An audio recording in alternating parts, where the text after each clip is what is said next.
नमस्कार साथियों, स्वागत है आपका दृष्टि आईएएस के इकोनॉमी दिस वीक प्रोग्राम में। जैसा कि आप जानते हैं कि हाल ही में हमने इस प्रोग्राम की शुरुआत की थी ताकि पिछले एक सप्ताह में लगातार चर्चा में रही खबरों की स्टैटिक पोर्शन पर आपसे बात कर सकें। आप जानते हैं कि हाल ही में यूपीएससी की प्रारंभिक परीक्षा में ये प्रवृत्ति रही है कि उसके अंतर्गत हाल फिलहाल में लगातार चर्चा में रही खबरों की स्टैटिक पोर्शन से प्रश्न पूछे जा रहे हैं। इसी को ध्यान में रखते हुए इस प्रोग्राम की शुरुआत की गई थी। तो इसमें हम पिछले एक सप्ताह की कुछ खास खबरों को कवर करने की कोशिश करते हैं। तो चलिए अपने प्रोग्राम की शुरुआत करते हैं, लेकिन उससे पहले आपके लिए एक खास सूचना है। और सूचना ये है कि हम दृष्टि आईएएस संस्थान ने अपनी विभिन्न शाखाओं पर हिंदी माध्यम के आईएएस जीएस फाउंडेशन कोर्स प्रारंभ किए हैं। ये बैच हमारे इंदौर शाखा और दिल्ली स्थित करोल बाग शाखा में प्रारंभ हो चुके हैं। साथ ही एक बैच प्रयागराज शाखा में भी प्रारंभ हो चुका है, जिसकी टाइमिंग सुबह 11:15 बजे है। इसी तर्ज पर जयपुर शाखा में हिंदी माध्यम का आईएएस जीएस फाउंडेशन कोर्स 7 अक्टूबर से प्रारंभ होने वाला है, जिसकी टाइमिंग रहेगी सुबह 8 बजे।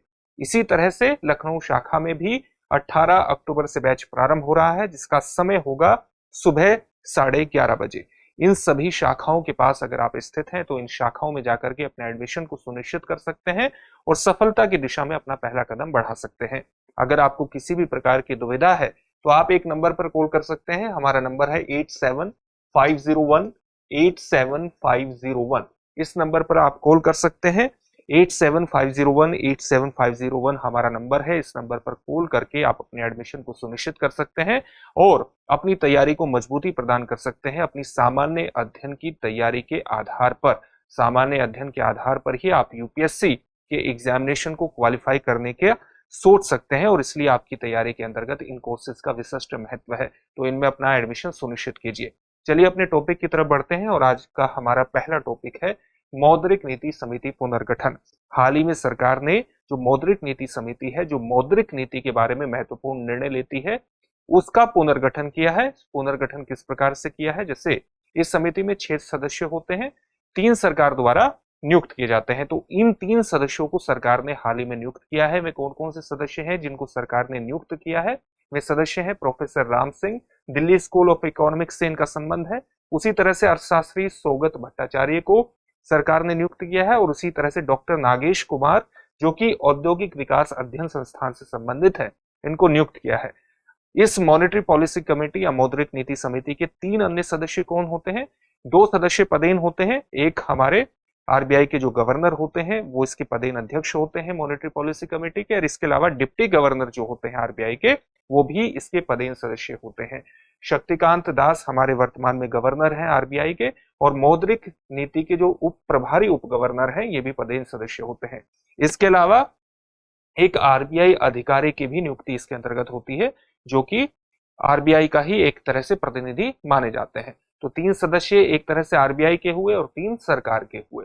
तो इस एमपीसी समिति का जो पुनर्गठन है वो किस अधिनियम के तहत होता है? आरबीआई अधिनियम 1934 के अनुसार मौद्रिक नीति समिति का पुनर्गठन किया जाता है। समिति में 6 सदस्य होते हैं, 3 आरबीआई से और 3 केंद्र सरकार से।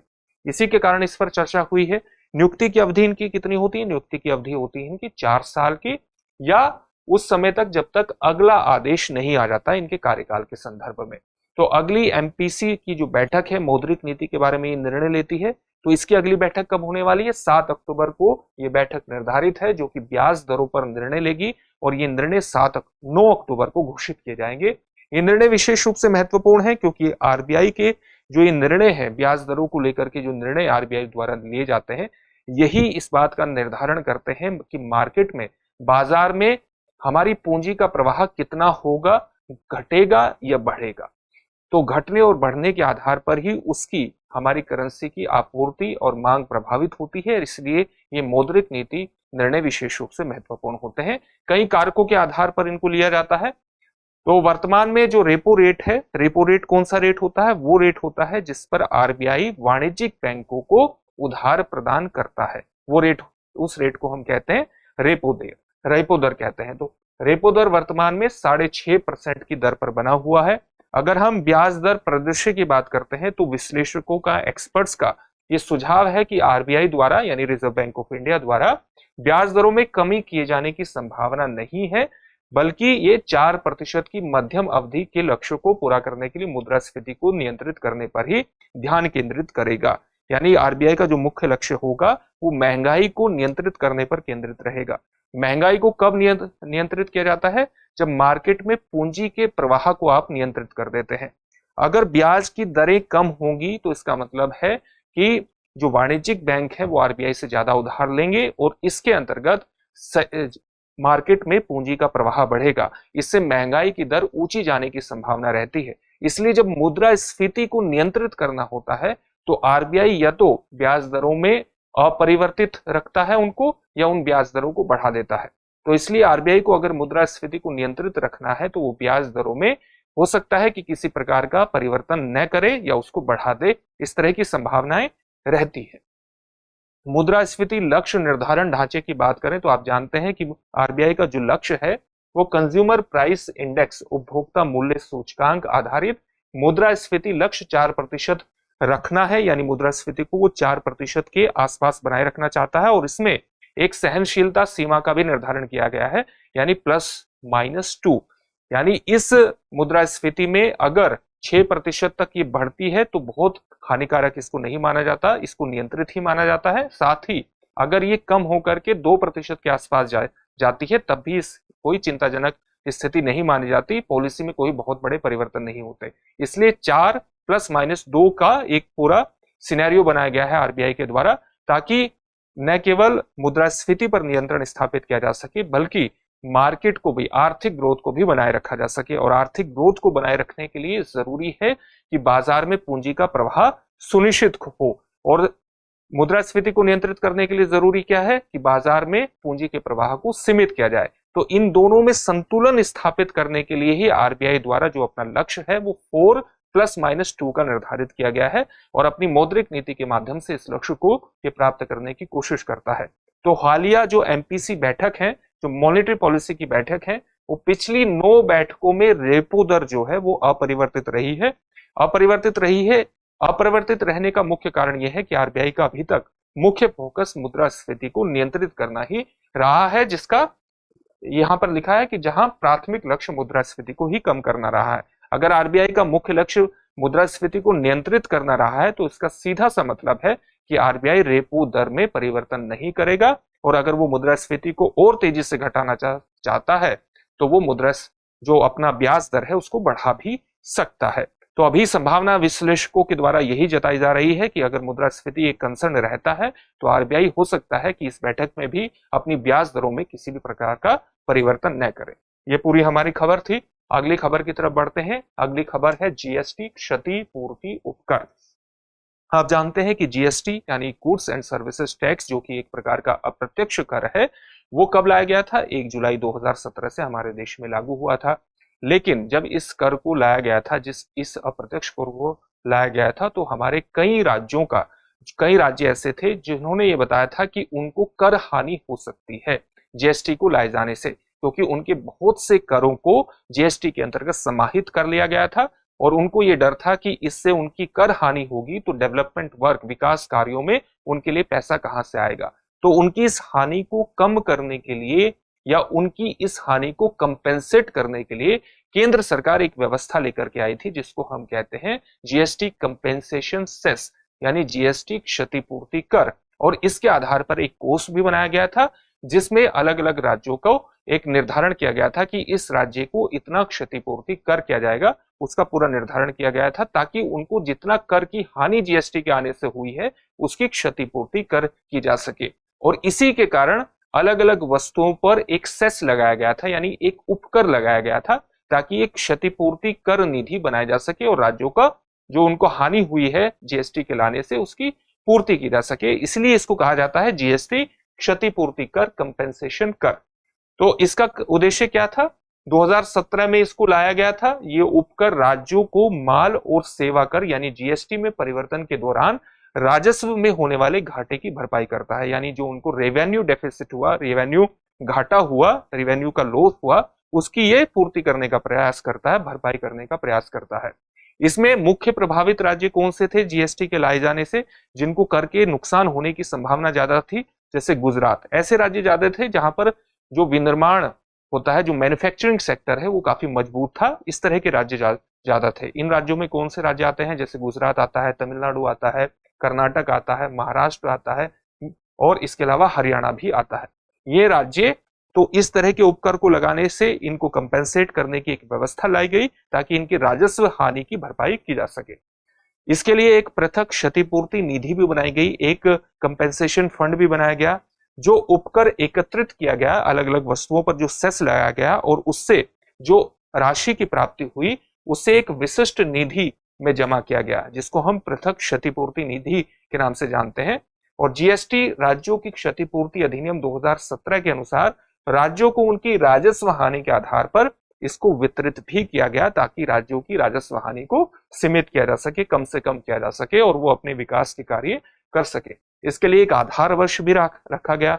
आधार वर्ष यानी किस आधार वर्ष के आधार पर ही राज्यों को कंपेंसेट किया जाएगा, ताकि एक मूल्य का सही आकलन भी हो। तो आधार वर्ष कब रखा गया, वित्तीय वर्ष 2015-16 मुआवजे की गणना के लिए एक आधार वर्ष रखा गया, ताकि उसमें जो प्रभाव मुद्रास्फीति के रहते हैं, महंगाई के बढ़ने के कारण रहते हैं, उन प्रभावों को भी एक तरह से मैनेज किया जा सके, उन प्रभावों का प्रबंधन किया जा सके। तो विशिष्ट वस्तुओं पर यह उपकर लगाया गया। किन किन वस्तुओं पर उपकर लगाया गया, जैसे पान मसाला पर लगाया गया, तंबाकू, कोयला, मोटर वाहन और कैफीन युक्त पेय पदार्थों पर उपकर लगाया गया, यानी सेस लगाया गया और इस निधि को एक विशिष्ट निधि के अंतर्गत जमा कर दिया गया, ताकि राज्यों को भरपाई की जा सके। इसकी जो प्रारंभिक अवधि थी वो कब थी, प्रारंभ में जून 2022 में इस कर को समाप्त किया जाना था। यानी इसकी व्यवस्था जो की गई एक क्षतिपूर्ति उपकर की या क्षतिपूर्ति निधि की, ये जून 2022 तक की गई थी, लेकिन बाद में इसको बढ़ा करके मार्च 2026 तक कर दिया गया है। हाल में ये खबर इसलिए न्यूज में आई है क्योंकि इसको लेकर के एक लगातार चर्चा चल रही है कि मार्च 2026 के बाद भी इस व्यवस्था को बढ़ाया जा सकता है, और इसके कारण ही ये पूरा टॉपिक चर्चा में भी आया था।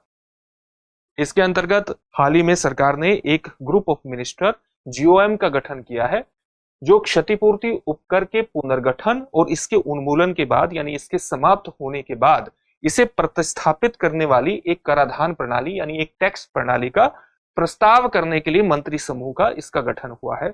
यानी जब इस क्षतिपूर्ति उपकर को समाप्त कर दिया जाएगा तो इसके स्थान पर इसको प्रतिस्थापित करने के लिए किस तरह का टैक्सेशन सिस्टम लाया जाएगा, उसके बारे में एक सुझाव देने के लिए मंत्री समूह का गठन किया गया है, जिसकी रिपोर्ट 31 दिसंबर 2024 तक प्रस्तुत की जानी है। इसी के कारण यह पूरी खबर चर्चा में है।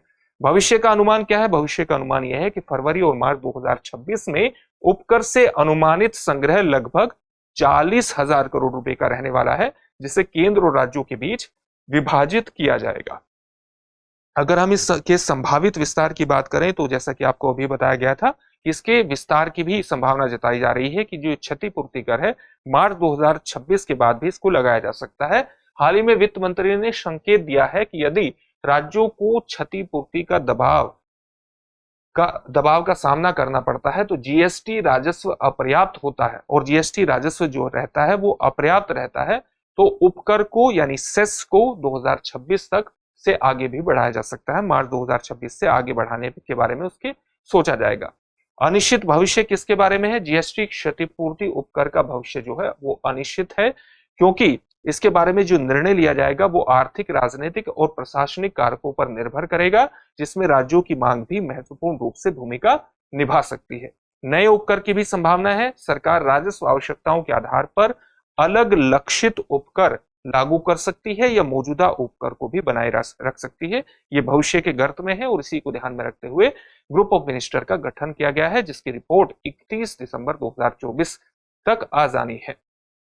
आगे बढ़ते हैं और अपने अगले टॉपिक को देखते हैं। हमारा अगला टॉपिक इनसाइडर ट्रेडिंग से जुड़ा हुआ है।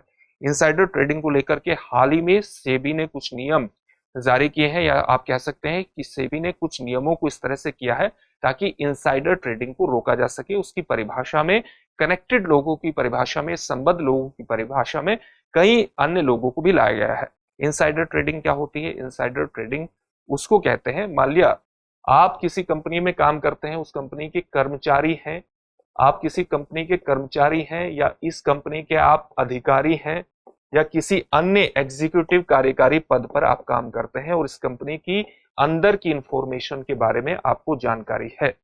इस कंपनी की अंदर की इंफॉर्मेशन की जानकारी के आधार पर आप ये पता कर सकते हैं कि इस कंपनी के जो शेयर हैं वो शेयरों में बढ़ोतरी होने वाली है या वो गिरने वाले हैं, और इस जानकारी के आधार पर आप शेयरों को खरीद सकते हैं और शेयरों को बेच भी सकते हैं। लेकिन अगर आप इसकी जानकारी जो अथॉरिटी है, जो प्राधिकरण है, उसको समय पर दे देते हैं तो ये इलीगल नहीं है। लेकिन अपनी इस जानकारी के आधार पर अगर आप ट्रेडिंग करते हैं और ट्रेडिंग करने की कोशिश करते हैं, और न केवल आप ट्रेडिंग करते हैं बल्कि आपसे संबद्ध व्यक्तियों को भी आप ये जानकारी उपलब्ध कराते हैं और इस ट्रेडिंग को करते हैं, तो उसको इलीगल श्रेणी में भी रखा जाता है। लेकिन इस इलीगल श्रेणी में कुछ नियम सेबी के द्वारा निर्धारित किए गए हैं। इलीगल श्रेणी में ही नहीं बल्कि इस पूरी इनसाइडर ट्रेडिंग को लेकर के कुछ नियम securities and exchange board of India, जो प्रमुख मार्केट रेगुलेटर है भारत में, उसके द्वारा कुछ नियम निर्धारित किए गए हैं। और इनसाइडर ट्रेडिंग को रोकने के लिए उसने अपनी कुछ परिभाषाओं में भी परिवर्तन किए हैं। हाल ही में उसने संबद्ध व्यक्ति यानी कनेक्टेड व्यक्ति की परिभाषा में कुछ उसके दायरे को बढ़ाया है और उसके दायरे को बढ़ा करके इनसाइडर ट्रेडिंग को रोकने का प्रयास किया है। इसी के कारण ये पूरा टॉपिक चर्चा में है।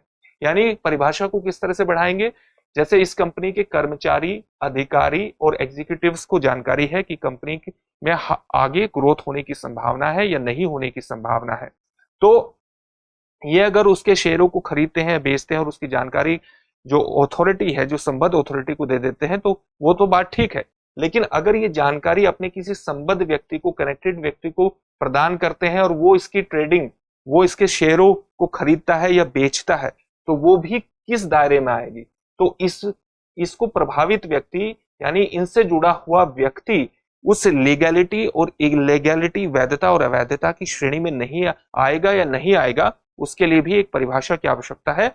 इसी को ध्यान में रखते हुए सेबी ने यह बताया है कि इनके संबद्ध व्यक्ति कौन इसकी श्रेणी में आएंगे। संबद्ध व्यक्ति क्या उसके आधार पर, उस जानकारी के आधार पर, जो गोपनीय जानकारी है, जो गैर पब्लिश जानकारी है, गैर प्रकाशित जानकारी है, उसके आधार पर ट्रेडिंग कर सकते हैं या नहीं ट्रेडिंग कर सकते हैं। अगर ट्रेडिंग करते हैं तो उसको इलीगल माना जाएगा या लीगल माना जाएगा। इसके बारे में आरबीआई ने, माफ कीजिएगा, सेबी ने कुछ नियम निर्धारित किए हैं, कुछ परिभाषाओं में परिवर्तन किए हैं।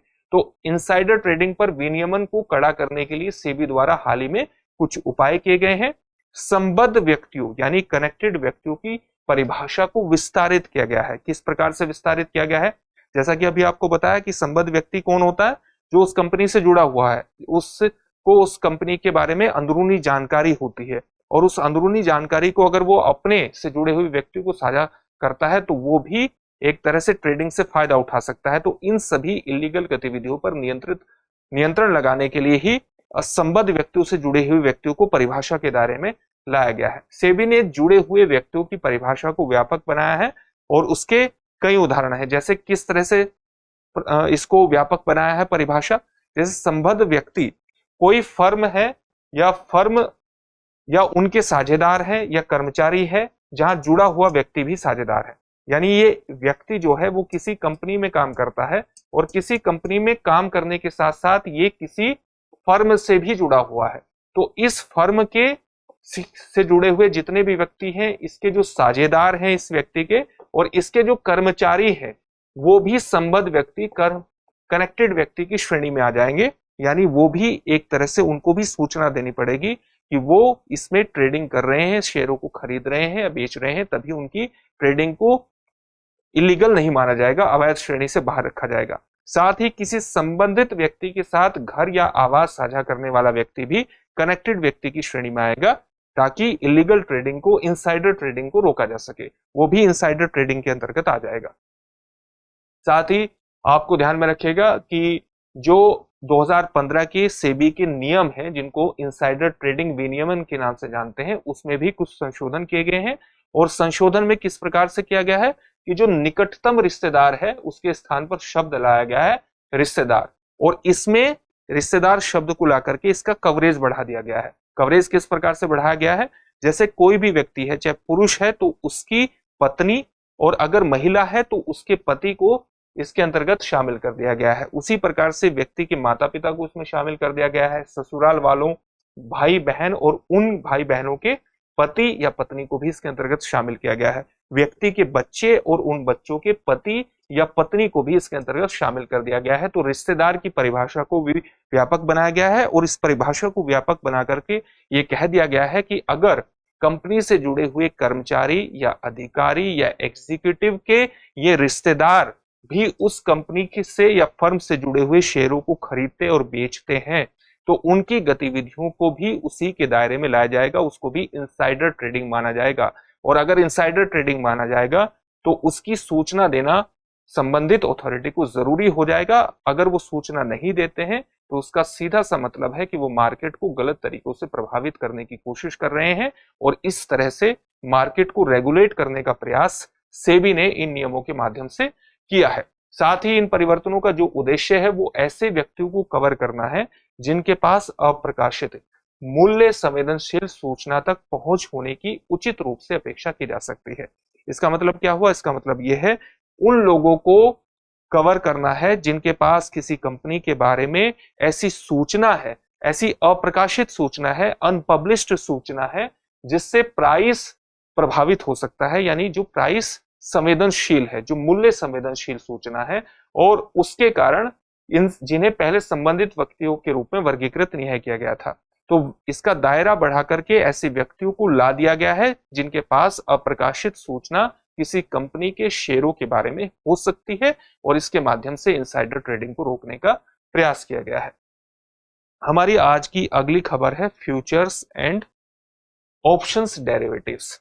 ये हाल ही में खबर चर्चा में क्यों रही? फ्यूचर्स एंड ऑप्शंस डेरिवेटिव्स क्या होते हैं? थोड़ा सा कॉम्प्लेक्स इशू है लेकिन हम इसे पूरे उदाहरणों के माध्यम से समझने की कोशिश करेंगे। सबसे पहले देख लेते हैं कि ये टॉपिक चर्चा में क्यों है। चर्चा में इसलिए है क्योंकि फ्यूचर्स एंड ऑप्शंस बाजार के लिए, मार्केट के लिए हाल ही में SEBI securities and exchange board of India नए नियमों को लेकर के आया है। जिन नियमों का उद्देश्य क्या है? इन नियमों का उद्देश्य है कि जो इक्विटी इंडेक्स डेरिवेटिव्स है उसके ढांचे को मजबूत किया जाए और इसके लिए उसने नए उपाय लेकर के आया है जिसका उद्देश्य है सट्टेबाजी पर अंकुश लगाना और खुदरा निवेशकों की सुरक्षा करना। आपको हो सकता है चीजें ठीक से समझ में ना आई हो, लेकिन उसके लिए जरूरी है कि हम फ्यूचर और ऑप्शंस डेरिवेटिव्स के बारे में पूरी जानकारी हासिल करें और हमारा अगला पक्ष वही होने वाला है जो इसकी जानकारी को उपलब्ध कराएगा कि वस्तुतः फ्यूचर्स और ऑप्शंस डेरिवेटिव्स होते क्या है। हम सेबी के नियमों को जानने की बजाय फ्यूचर्स एंड ऑप्शंस डेरिवेटिव्स पर बात करेंगे। ये फाइनेंशियल इंस्ट्रूमेंट्स होते हैं और इन फाइनेंशियल इंस्ट्रूमेंट्स का तरह तरह से इस्तेमाल किया जाता है, विशेष तौर से लाभ पाने के लिए अलग अलग तरह से शेयर मार्केट में। तो इसमें एक और परिवर्तन लाया गया है, अनुबंध आकार में वृद्धि। यानी एक तरह से जैसा कि आपको बताया कि ये फाइनेंशियल इंस्ट्रूमेंट्स होते हैं और इन फाइनेंशियल इंस्ट्रूमेंट्स के आधार पर व्यक्ति फायदा बनाने की कोशिश करता है। तो इसका एक इंडेक्स होता है, इंडेक्स जिसको हम इंडेक्स डेरिवेटिव्स के नाम से जानते हैं। इस पूरी जानकारी को आप तभी समझ सकते हैं जब पहले आप फ्यूचर्स एंड ऑप्शंस डेरिवेटिव्स को समझ लें। तो हम इस जानकारी पर वापस आएंगे और पहले आपको ये बता देते हैं कि जो फ्यूचर्स और विकल्प, फ्यूचर्स एंड ऑप्शंस डेरिवेटिव्स होते हैं वो वास्तव में होते क्या है। ये दो प्रकार के डेरिवेटिव हैं, यानी वित्तीय अनुबंध है। इसका मतलब क्या हुआ? फाइनेंशियल कॉन्ट्रैक्ट है।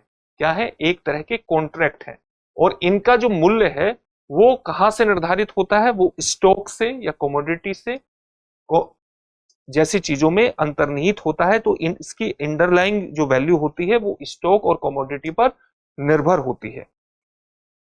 वायदा डेरिवेटिव यानी फ्यूचर डेरिवेटिव होते क्या है? वायदा अनुबंध भविष्य में किसी विशिष्ट तिथि पर पूर्व निर्धारित मूल्य पर किसी परिसंपत्ति को खरीदने या बेचने का एक समझौता है।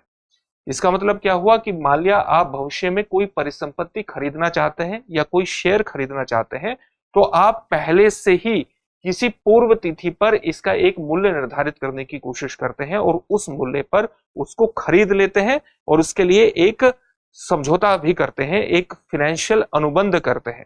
इसे एक उदाहरण के माध्यम से समझते हैं। उदाहरण क्या है कि मान लिया यदि आप $50 प्रति बैरल की दर से 100 बैरल तेल खरीदने के लिए वायदा अनुबंध करते हैं, यानी आपको भविष्य में जिसकी जो डिलीवरी तिथि है अब से 3 महीने बाद निर्धारित है। इसका मतलब क्या हुआ कि आप भविष्य में 100 बैरल तेल खरीदेंगे, 100 बैरल तेल खरीदेंगे और कब खरीदेंगे, 3 महीने बाद इसको खरीदना है। और आपने पहले ही यानी 3 महीने पहले ही इसकी कीमत निर्धारित कर ली, $50 प्रति बैरल, ये कीमत आपकी निर्धारित हो गई। यदि डिलीवरी के समय जब 3 महीने बाद आप इसको खरीदेंगे और इसका मूल्य $50 के बजाय, $50 प्रति बैरल के बजाय इसका अब मूल्य हो जाता है $60 प्रति बैरल, तो भी आप इसको 50 बैरल पर ही खरीद सकते हैं। इसीलिए ये एक फाइनेंशियल इंस्ट्रूमेंट है, एक कॉन्ट्रैक्ट कहा जाता है, जिसको हम फ्यूचर डेरिवेटिव्स के नाम से जानते हैं। तब भी आप इसको $50 प्रति बैरल पर खरीदेंगे और इसे $100 के मूल्य पर आप बेच सकते हैं और इस प्रकार से आप लाभ कमा सकते हैं। लेकिन अगर ये मूल्य $60 के बजाय कम हो गया, $40 पर आ गया, तब भी आपको इसे $50 पर ही खरीदना पड़ेगा। और इसलिए इसमें सट्टा बाजार की भी काफी भूमिका होती है। इसको हम कहते हैं फ्यूचर डेरिवेटिव्स। अब एक और इसमें ऑप्शन होता है जिसको हम कहते हैं ऑप्शन डेरिवेटिव या विकल्प डेरिवेटिव। उसका क्या मतलब है, ये भी एक प्रकार का विकल्प अनुबंध है, ये भी एक प्रकार का फाइनेंशियल कॉन्ट्रैक्ट है। आपको एक निश्चित तिथि से पहले एक निर्दिष्ट मूल्य पर, यानी जो मूल्य पहले से ही निर्धारित होगा और उस मूल्य को स्ट्राइक मूल्य के नाम से जानते हैं, उस पर एक परिसंपत्ति खरीदने का अधिकार देता है, परिसंपत्ति खरीदने या बेचने का अधिकार देता है। अगर आप किसी चीज को पहले से ही, कुछ महीने पहले ही खरीदते हैं या बेचने का एक कॉन्ट्रैक्ट करते हैं, जब आप किसी संपत्ति को खरीदने का कॉन्ट्रैक्ट करते हैं तो वो कहलाता है कॉल ऑप्शन, और किसी संपत्ति को बेचने का कॉन्ट्रैक्ट करते हैं तो वो कहलाता है पुट ऑप्शन। तो इसमें दो चीजें आ गई, कॉल ऑप्शन और पुट ऑप्शन। खरीदने का ऑप्शन कहलाता है कॉल ऑप्शन और बेचने का ऑप्शन कहलाता है पुट ऑप्शन, और ये किसी प्रकार का दायित्व स्थापित नहीं करता। तो सबसे पहले हम कॉल ऑप्शन की बात करते हैं। कॉल ऑप्शन में क्या चीज आएगी, मान लीजिए आप $30 के स्ट्राइक प्राइस वाले स्टॉक के लिए कॉल ऑप्शन खरीदते हैं, यानी कोई ऐसा एक शेयर आपको खरीदना है जिसका प्राइस कितना है, $30 का स्ट्राइक प्राइस है, और इसको खरीद लेते हैं, कॉल ऑप्शन खरीद लेते हैं, यानी भविष्य में आप इसको खरीदेंगे, जिसमें प्रति शेयर $2 का प्रीमियम देना होता है। आपने ये खरीद लिया, लेकिन जिससे आपने खरीदा उसको प्रीमियम कितना दिया, आपने दिया $2 का, उसको प्रीमियम दे दिया। अगर स्टॉक की कीमत जब आप इसको खरीदेंगे $40 हो जाती है, $40 हो गई, तो आप $30 पर खरीदने और $40 पर बेचने के ऑप्शन का इस्तेमाल कर सकते हैं और मुनाफा कमा सकते हैं। तो 3 महीने बाद, क्योंकि आपने पहले से ही इसका एक निर्धारण कर लिया था, इसको खरीदने का निर्धारण कर लिया था, एक अनुबंध कर लिया था जिसको फाइनेंशियल अनुबंध कहते हैं, जो कि विकल्प डेरिवेटिव या ऑप्शन डेरिवेटिव के नाम से जाना जाता है। $30 पर इसको खरीदने का निर्धारण कर लिया था और बाद में जब इसकी वैल्यू $40 हो गई तो आप इसको इस पर बेच करके अपने ऑप्शन का इस्तेमाल कर सकते हैं और मुनाफा कमा सकते हैं। यदि स्टॉक का मूल्य $30 से नीचे रह जाता है, मान लिया इसका स्टॉक का जो मूल्य है वो $20 पर आ जाता है, तो आप अपने ऑप्शन का इस्तेमाल करके, तो ऑप्शन का प्रयोग न करने का विकल्प चुन सकते हैं और आपको केवल $2 का प्रीमियम ही देना होगा। तो आप क्या करते हैं कि आपने ये फाइनेंशियल इंस्ट्रूमेंट तो खरीद लिया था, आपने निर्धारित किया था कि $30 पे हम इसको खरीदेंगे, बाद में इसका मूल्य $40 हो गया और आपने इसको खरीद करके $40 पर बेच दिया, तो आपको $10 का मुनाफा हो गया। लेकिन अगर इसकी जो कीमत है शेयर की वो $20 हो गई है, यानी कम हो गई है, तो आपके पास इसमें ऑप्शन होता है, जबकि वायदा बाजार में या वायदा डेरिवेटिव में आपके सामने ये ऑप्शन नहीं होता, आपको खरीदना ही होता है, भले ही आपको घाटा हो जाए। लेकिन इसमें आपको घाटे से बचने का एक ऑप्शन दिया जाता है। आपके लिए जरूरी नहीं है कि आप इसको खरीदें और आपको $10 का नुकसान हो, बल्कि आप $2 का प्रीमियम चुका करके इससे बाहर भी आ सकते हैं। इसलिए इसको विकल्प डेरिवेटिव के नाम से जानते हैं, और क्योंकि इसमें परिसंपत्ति खरीदना शामिल है, इसलिए ये कॉल ऑप्शन के सामने आता है। अब हम बात करते हैं पुट ऑप्शन की, यानी पुट ऑप्शन का एक उदाहरण देखते हैं। यदि आप उसी स्टॉक के लिए $30 के स्ट्राइक मूल्य पर पुट ऑप्शन खरीदते हैं, पुट ऑप्शन का मतलब किसी शेयर को बेचने का एक ऑप्शन रखते हैं, और स्टॉक का जो मूल्य है वो $20 तक गिर जाता है, यानी आपने ये शेयर है और इस शेयर को पहले से ही एक फाइनेंशियल इंस्ट्रूमेंट के तहत, एक अनुबंध के तहत ही निर्धारित कर लिया कि आप इसको भविष्य में $30 पर बेचेंगे, और स्टॉक का जो मूल्य है वो कितना हो जाता है, वो $20 हो जाता है। तो पहले से निर्धारित होता था, तो आप गिरावट से लाभ उठाते हुए स्टॉक को $30 पर बेच सकते हैं। आपने बेचने का एक फाइनेंशियल इंस्ट्रूमेंट किया, एक फाइनेंशियल कॉन्ट्रैक्ट किया, उसके लिए आपने एक प्रीमियम राशि रख दी, और उसके बाद जब ये $20 पर पहुंच, इसकी कीमत $20 हो गई, तो आपने यहां पर $10 का फायदा कमा लिया। यदि स्टॉक का मूल्य $30 से ऊपर चला जाता है, क्योंकि ये बेचने से जुड़ा हुआ है, तो आप विकल्प का प्रयोग नहीं कर पाएंगे और केवल भुगतान किया गया प्रीमियर ही खो देंगे। यानी आप अगर ये 40 पर चला गया है तो आपको $10 का नुकसान हो सकता है, तो आप इसका इस्तेमाल कर सकते हैं, आप अपना प्रीमियम चुका करके इससे बाहर आ सकते हैं। यह आपको ऑप्शन दिया जाता है, इसको हम पुट ऑप्शन के नाम से जानते हैं। यही पूरी व्यवस्था है, इस पूरी व्यवस्था को ही हम क्या कहते हैं, फ्यूचर्स एंड ऑप्शंस डेरिवेटिव्स कहते हैं। और मार्केट में इसके अंतर्गत बहुत ज्यादा स्पेकुलेशन भी रहते हैं। अब आपको जो प्रारंभ में चीजें बताई गई थी वो पूरी तरह से स्पष्ट हो जाएंगी कि सेबी ने इसके नियमों में बदलाव किया है और बदलाव करके सट्टेबाजी पर अंकुश लगाने का प्रयास किया है, खुदरा निवेशकों को बचाने का प्रयास किया है। उन्होंने ये कहा है कि जो सूचकांक डेरिवेटिव्स है उसके लिए न्यूनतम अनुबंध आकार, यानी जो न्यूनतम आपको एक अनुबंध करना होगा, जो कॉन्ट्रैक्ट करना होगा, उसकी सीमा को 5 से 10 लाख से बढ़ा करके 15 लाख कर दिया है। यानी इसकी न्यूनतम सीमा इतनी ज्यादा होगी कॉन्ट्रैक्ट की, जो 20 नवंबर के बाद प्रभावी हो जाएगी, और 20 नवंबर के बाद नए अनुबंध प्रभावी हो जाएंगे। और इसका उद्देश्य है छोटे निवेशकों द्वारा सट्टा व्यापार को कम करना ही इसका महत्वपूर्ण उद्देश्य है। अब आपको ये पॉइंट ज्यादा समझ में आया होगा फ्यूचर एंड ऑप्शंस डेरिवेटिव को समझने के बाद। अब इन सभी टॉपिक से संबंधित एक एक प्रश्न देख लेते हैं, जिन प्रश्नों के उत्तर आपको कमेंट बॉक्स में कमेंट करके देने हैं। आपका पहला प्रश्न है, मौद्रिक नीति समिति में कुल कितने सदस्य होते हैं? आपके ऑप्शन है 5, 6, 7 या 8। इस प्रश्न का उत्तर आप हमें कमेंट बॉक्स में कमेंट करके दीजिए। अगला प्रश्न है, जीएसटी क्षतिपूर्ति कर किस वर्ष लागू हुआ? वर्ष 2015, वर्ष 2017, वर्ष 2019 या वर्ष 2021? अगला प्रश्न है, इनसाइडर ट्रेडिंग क्या है?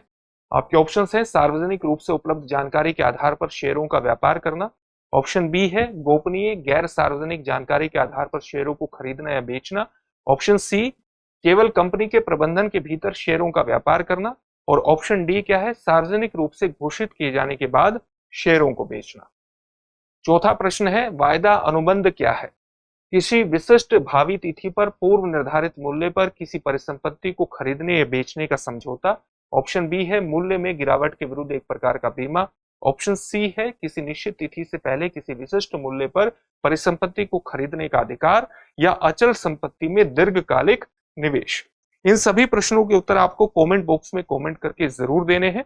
फिर से एक नए सेशन में आपसे मुलाकात होगी। डियर व्यूअर्स, अपने एग्जाम की तैयारी को और बेहतर करने के लिए हमारे चैनल को लाइक, शेयर और सब्सक्राइब करना न भूलें।